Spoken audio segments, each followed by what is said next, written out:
This is sort of a continuation of yesterday.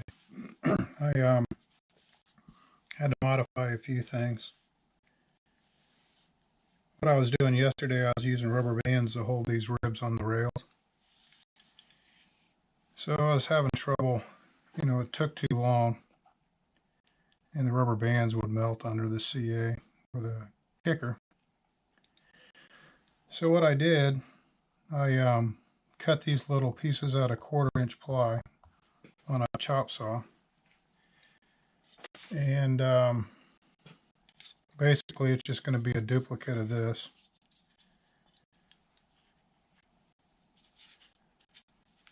So I compensated a little bit because of the overhang, the size everything has to be.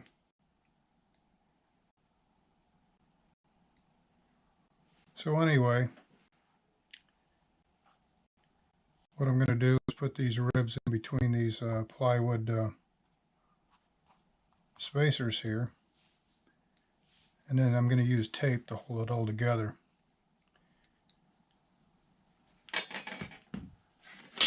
So obviously, if you're just going to build one stab, you don't go through all this trouble. I thought it was a neat concept. It's one of these things, if you're going to build like a club airplane and you want to build a bunch of stuff really quick, it's a good way to go.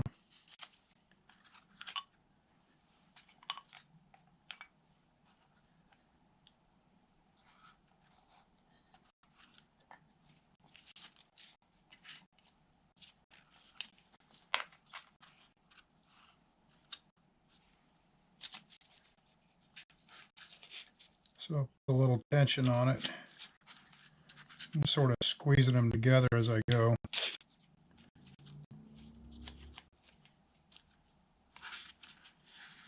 And once I get them inside the templates here, these little jigs, I'm going to go ahead and weight them down. And you just go through here and keep placing ribs in there.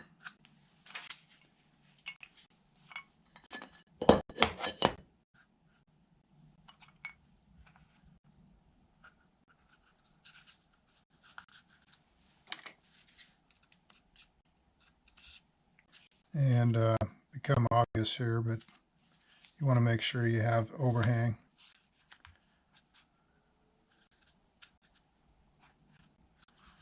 And I find it helpful just to do, I don't know, maybe 3 or 4 at a time here. I don't do too many. I've already had a trial run here before I turn the camera on.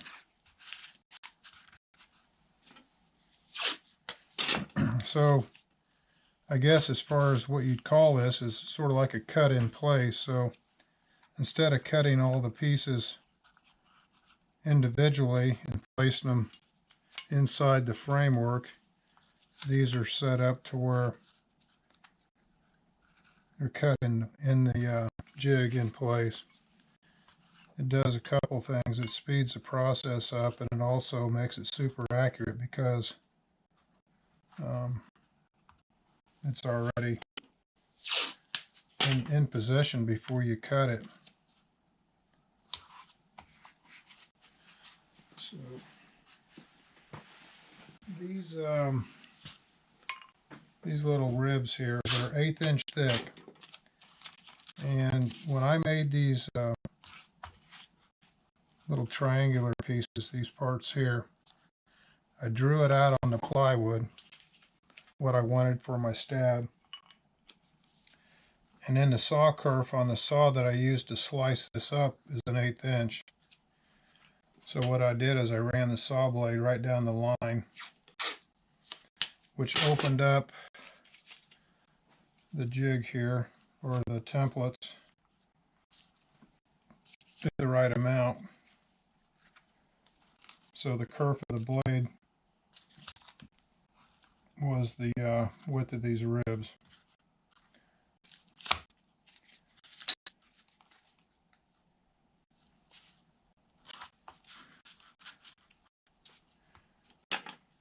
So this is the tip here tip of the stab. So I just go through here and make sure it's all where it needs to be. Okay, once I get it to this point, put a couple clamps over here.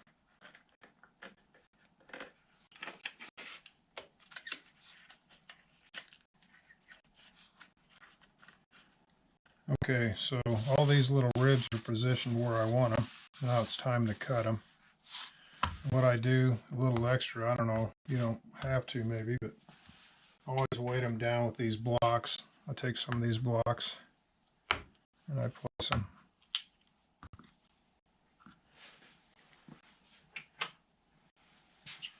And I'll place some on the ribs. You want to make sure these ribs are down tight.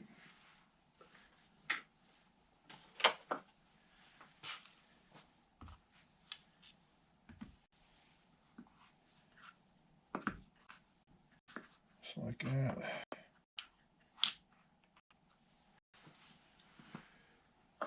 These are little cutoffs from a metal place. You can get them scrap or at a machine shop.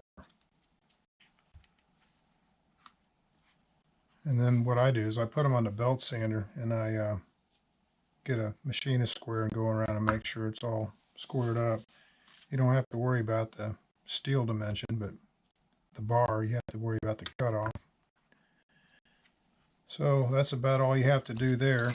Now the next step is to take this magnet and I stick it to this rail, and I'm going to go across the perimeter here, and I'm going to cut each one of these pieces in place.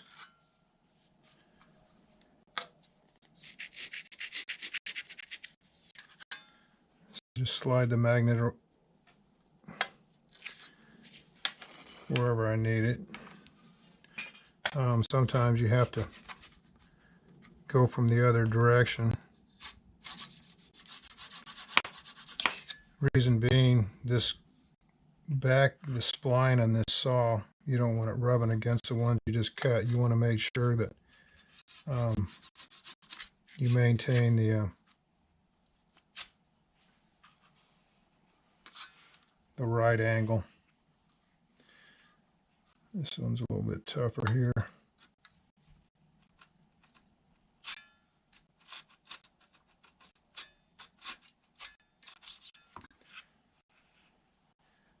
I could probably stand to have a saw that's a little bit more with a finer cut maybe.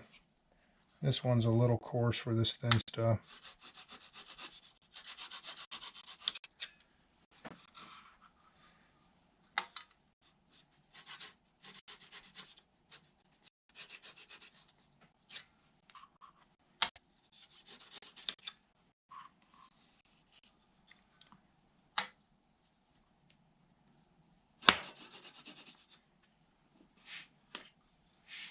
That's that side.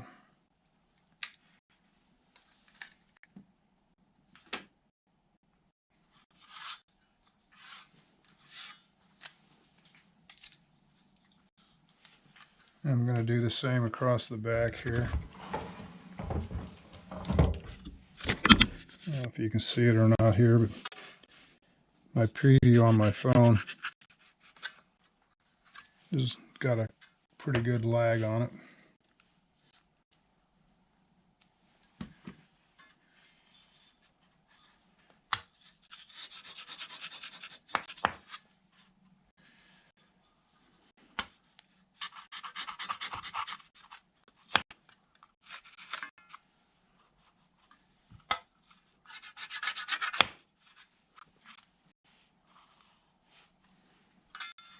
Just keep sliding the magnet down the rail.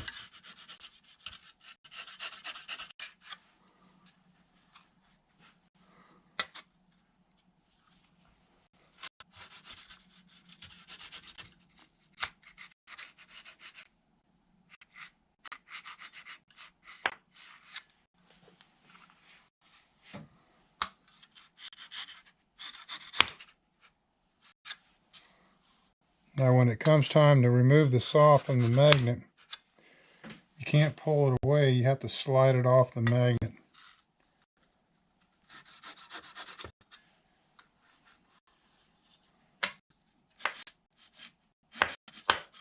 Okay, so that was all the cuts I need to make. And what I'm going to do here is the leading and trailing edge, I'm going to laminate it. I want it to be a 1/4 inch. So I'm going to take these 2/8 inch strips. This is same material I use for my ribs. Ran it through the bandsaw. You could use a balsa stripper on it. So I just go through here, just eyeball. I cut it extra long.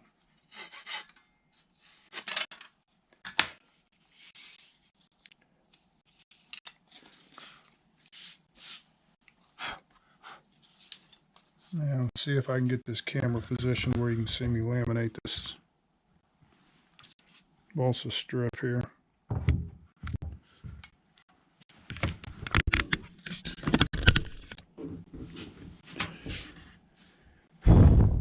Okay, so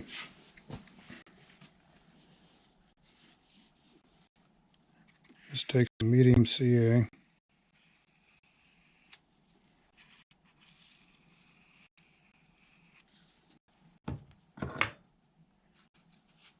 I'll lay this on top.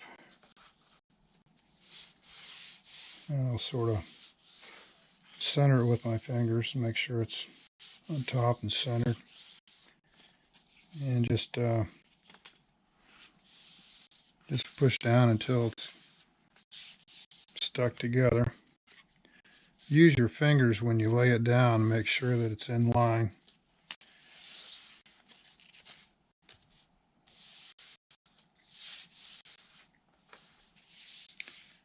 There's one piece, and I'll do the same with this.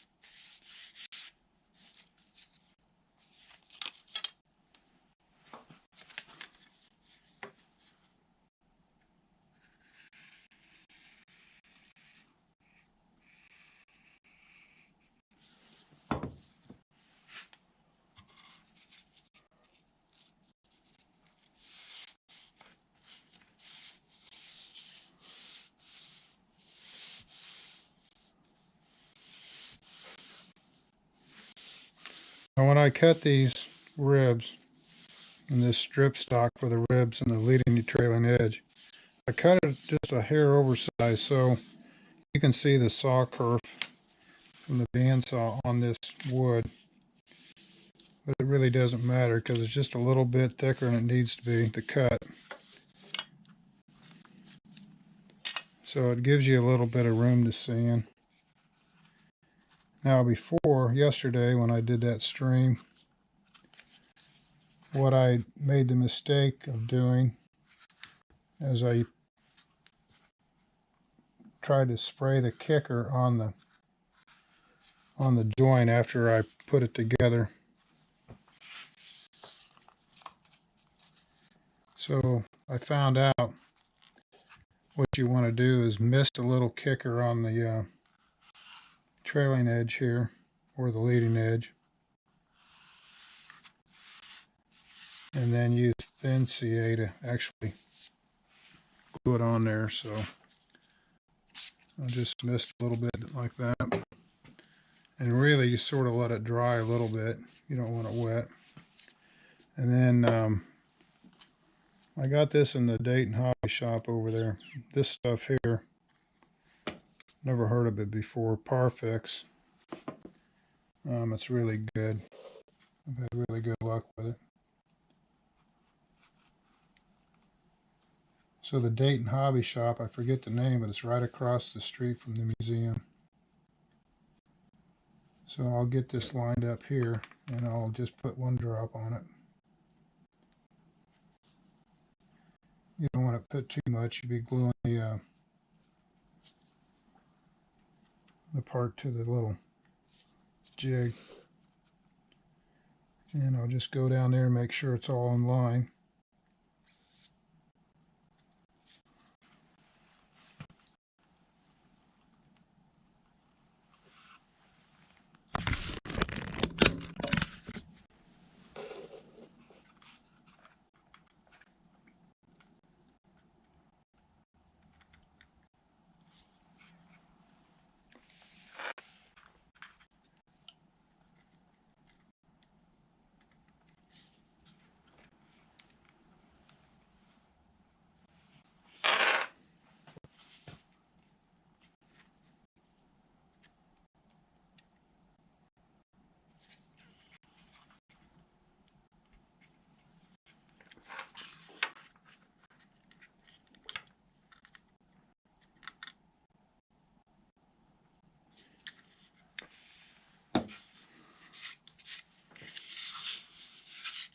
So there's the trailing edge. And I'll go and do the leading edge next.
So with that kicker, missed it on this leading edge.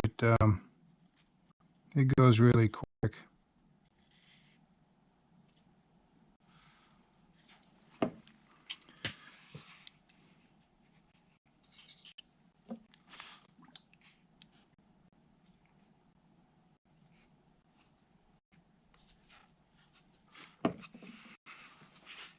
So that's about how long it takes to put a stab together.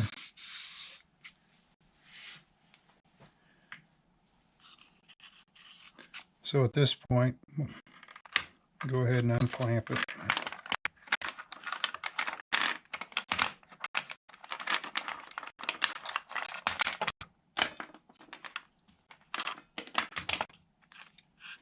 Take the blocks away.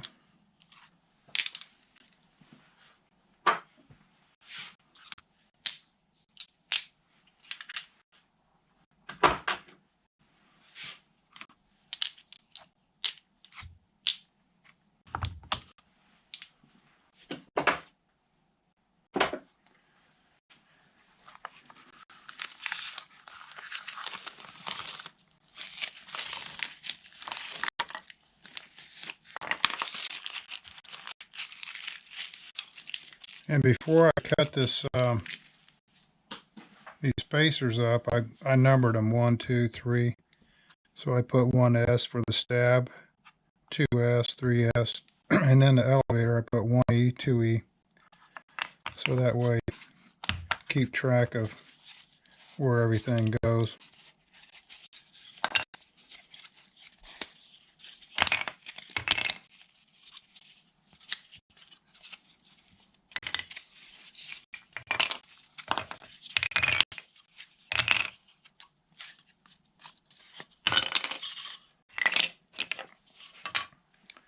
So that's how quick it goes together. Like I said, if you're doing one stab or building one airplane, you don't go through all this trouble. But the neat thing about this system is once you get the end plates here and you get the metal bars, you can just move them around and, you know, come up with all kind of configurations.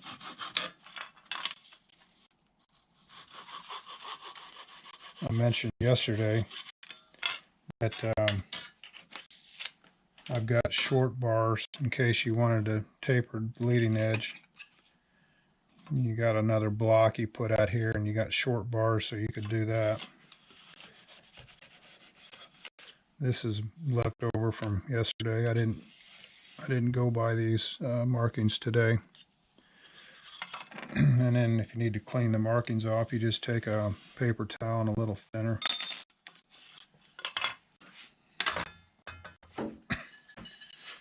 So then I'll go through here and sand the leading and trailing edge.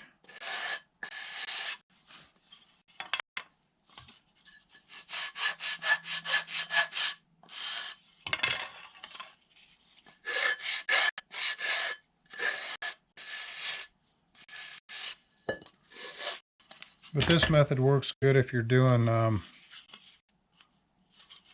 like a club build or something, you know, where you want to do a bunch of them. So you batch cut all your little pieces, stick them in the jig, tape them up, sand it, and glue it. So the other beauty of that method is these joints are just dead on because they're cut in place. So it's really fast and accurate. But I like this better than the rubber band method I had going yesterday. That was, I think the rubber band method would be all right if I just wanted to come out here and just do one, jig up one stab, something different. But if you're going to make a lot of the same things, like a dozen or so for like a club airplane, or maybe you want to just do a short run of kits, prefab, this would probably be the way to go here. And for the people that weren't watching yesterday, what I mean by the rubber bands is what I was doing, I was taking these little, oh heck, they're like hair rubber bands. They're really small. They're about the diameter, or maybe smaller than a penny. So what I do is I take the rib and I put this rubber band over it, and then I thread it around the bar like this. So this rubber band, instead of having the spacer to position the rib like I did just now, I put the markings on the metal bar, and I held them there with the rubber band like that. The trouble is that, you know, they move around a little bit. You have to be careful. So what I do is I put little magnets in there up next to it to hold it tighter. Another thing you might do is put a little sandpaper on top of this bar, but then that negates your marking on it, but keep it from sliding around. But the rubber bands work. The only drawback to the rubber band that I could find, other than maybe having to be careful that it didn't get knocked out of place, is when you put kicker, let's say you put the kicker on that rubber band and it melts it and it pops loose. So what I've done, I made a second stab yesterday. What I did, instead of kicking it in place, I actually did what I did just now, where I took the leading and trailing edges and I misted the kicker on it, and then used thin CA to glue it. So I pre-soaked this with a little mist with kicker, hold it up, and then hit it. So same thing with the magnet. So the magnet would be the same thing. You put the magnet up there, and the magnet sticks out enough to where it clears the rubber band. Just like that.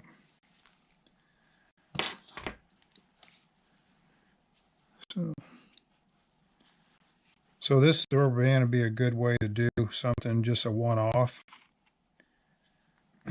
So also, when I set this bar up, what I do is on this centerpiece right here, this determines the chord. So when I set these bars on this platforms out here, I use this as a jig. I'd run this all the way down to make sure that I have these bars parallel. The way they're set up here, the bars can be moved back and forth.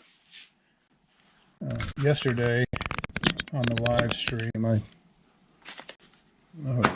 was cutting these on the router table.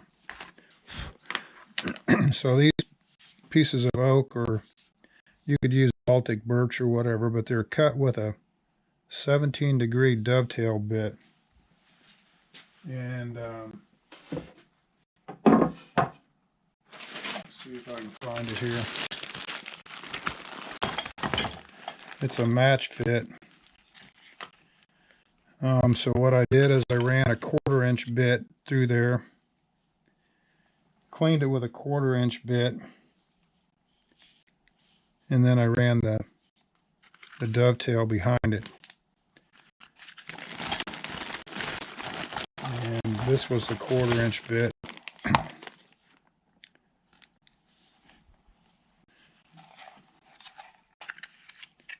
Just a straight bit. By running the straight bit first, it doesn't bog down the dovetail bit as much. So if you clean a straight groove out, it gives the dovetail bit some clearance to get rid of the chips. So this system here with that dovetail bit and these little pieces here, this is a match fit product. Here's the clamp. Call it micro jig, but I think they refer to it as match fit, I think. So I just machined these. These are 1/4 inch ply, the same thing I made these templates out of. So the reason why this block is here with these grooves is you can adjust these things back and forth to whatever size stab you want. So if you want a wider stab, more cord, you just slide these apart. And you can also use this block if you had to clamp something down. You could clamp it like this, but these are more expensive. I like these little knobs because they're low profile and they hold plenty well.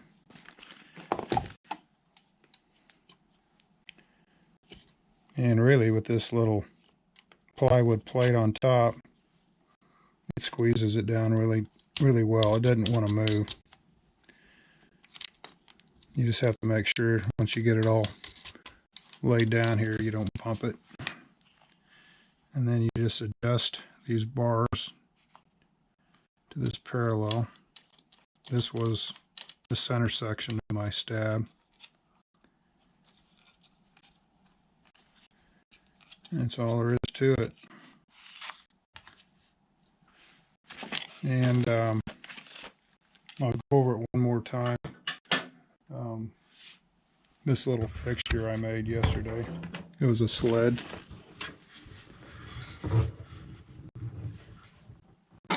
So the sled is set up on a match fit micro jig thing.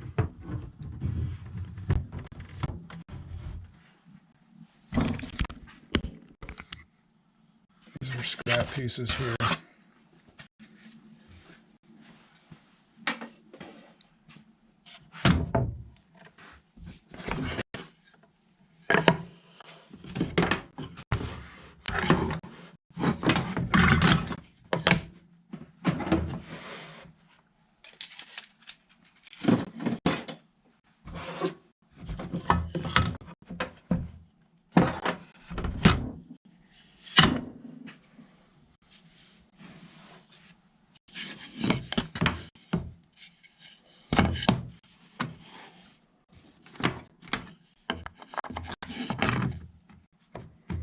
I was showing this yesterday on a live stream. Sort of felt bad when I went back and watched it. The camera wasn't positioned very well and you couldn't see what was going on. So this is UHMW right here. I've got 2 strips here and I got 1 strip here. This is 3/4 inch Baltic birch. This is screwed down to the bottom plate, 3/4 and 3/4. I put screws in there so I could actually remove this plate later on if I wanted to. So this was on a knob, and that way you can change the angle really quick. This piece of sandpaper, I left part of the sanding bar smooth so it goes against the UHMW. The other thing I did, I cut a strip of little piece of scrap 1/8 inch ply because I don't want to sand into my jig. I put this ply between the sandpaper and the UHMW here. So let's just say you come up with an angle and that's your angle. You can also cut, you can take this block here and clamp that down, and this is a magnet, so you can use this as a miter box with this block. You can run a match fit micro jig clamp. Okay, this will give you a 90°. That's a miter box. Or if you want, you can take the piece of wood and angle it like that.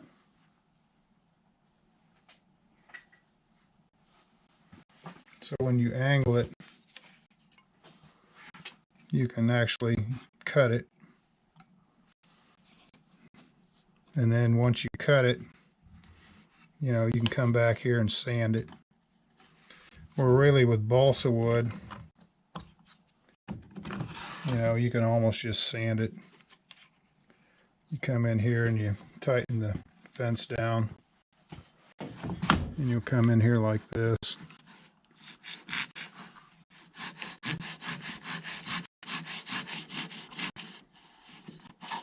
And you just feed it in there till you get the right angle.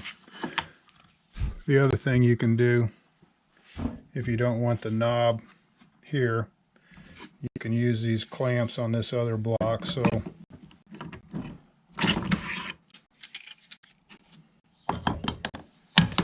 you can lay this block right up to the edge there so you get support. Come in with the clamp, run another clamp here, and that way you can you know, sand the angle from this direction. Or you can use it as a shooting board, probably with a razor plane. So it's just a combination of a lot of stuff. But what really makes it work is the these little clamps. And let's say you didn't have a dovetail bit and you got a table saw. These clamps are set up for a dovetail at 14°, I think. Let's see, what was it? 14°.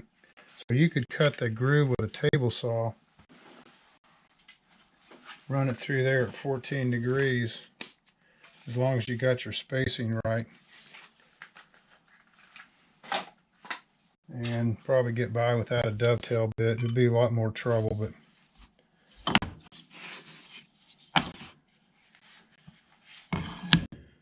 one of the reasons I made this thing, it wasn't only for modeling, but I was working on a construction site. We were building cabinets, and the drawer fronts had a frame around it, but there's some trim molding, some bead molding about 1 inch long. And you'd put that stuff on a chop saw, and the thing would become ballistic. The little parts would end up flying across the room. And it was really hard to cut small stuff really accurate or safely on a big 12-inch sliding compound miter saw. So the reason why I made it this size is I could use this for modeling. It was like the happy medium between a modeling size and a carpentry size.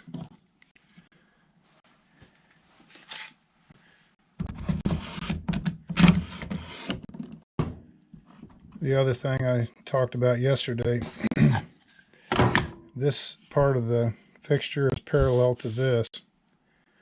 So let's say you wanted to cut a piece of wood, but you wanted to cut it at a certain angle where you'd let it hang over this side of the jig. You'd run this side of the fence up against the table saw, and the blade would run next to this edge, and you could knock off all kinds of funny angles just how much, you know, you had sticking out. You could cut tapers and boards and everything. So that's another use for it. So anyway, that's about all I got for today, really. I just wanted to go over this crazy little jig I made for the, making stabs. It's probably not for everybody, but I was able to make a lot of accurate stabs really quick. So it'd be good for a club or a bunch of guys you want to produce an airplane, do a bunch of them, and do the sticks.